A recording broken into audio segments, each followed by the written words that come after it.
Hello guys, তো আমার সামনে আছে হিরো সুপার স্প্লেন্ডার BS6 125। তো গাড়িটার প্রবলেম হচ্ছে, দেখো ইগনিশনটা আমি অন করলাম, কিক মারছি।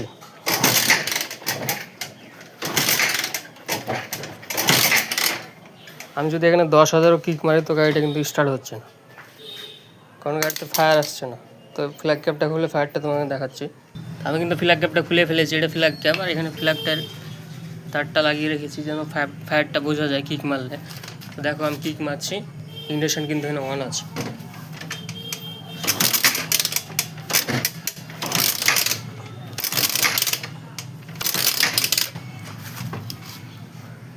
দশ হাজার বার কিক মারলেও কিন্তু কোনো রকম ফায়ার আসছে না এখানে। তো এখানে ব্যাটারি পজিটিভ লাইনটা আমি খুলছি, শুধু ব্যাটারি প্লাস লাইনটা আমি কিন্তু খুলে দিলাম পুরোপুরি। এবার দেখাচ্ছি ফায়ারটা, দেখো চাবি কিন্তু অন আছে।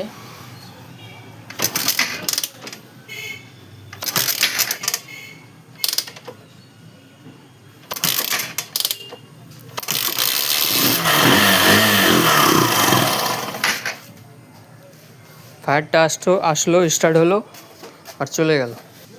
তো দেখো আমি কিন্তু এখানে ফ্ল্যাগটা খুলে রেখেছি তোমাদেরকে ফায়ারটা ভালো করে দেখানোর জন্য।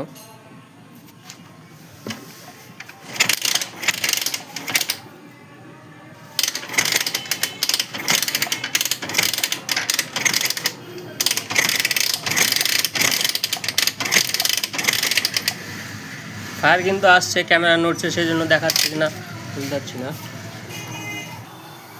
তো গাইস এয়ার ফিল্টারটা আমরা খুলছি, দেখো এই যে ইঁদুরে কতগুলো নোংরা গুছনা নিয়ে এসে এই ফিল্টার এখানে রেখেছে, আর ফিল্টারটা একদম জাম্প হয়ে গেছে, সেই জন্য এখান থেকে ইঞ্জিনে বাতাসটা যাচ্ছে না। বাতাসটা না যাওয়ার জন্য গাড়িটা স্টার্ট নিচ্ছে কিন্তু সঙ্গে সঙ্গে বন্ধ হয়ে যাচ্ছে। একবার ফায়ার আসছে আর বন্ধ হয়ে যাচ্ছে।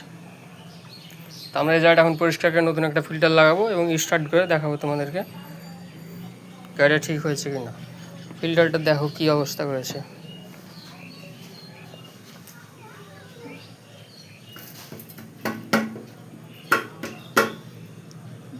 যারা বছরে একবারও গাড়ি ধোয়া মোছা করেন না তাদের গাড়িতে এরকম প্রবলেমটা দেখা যায়।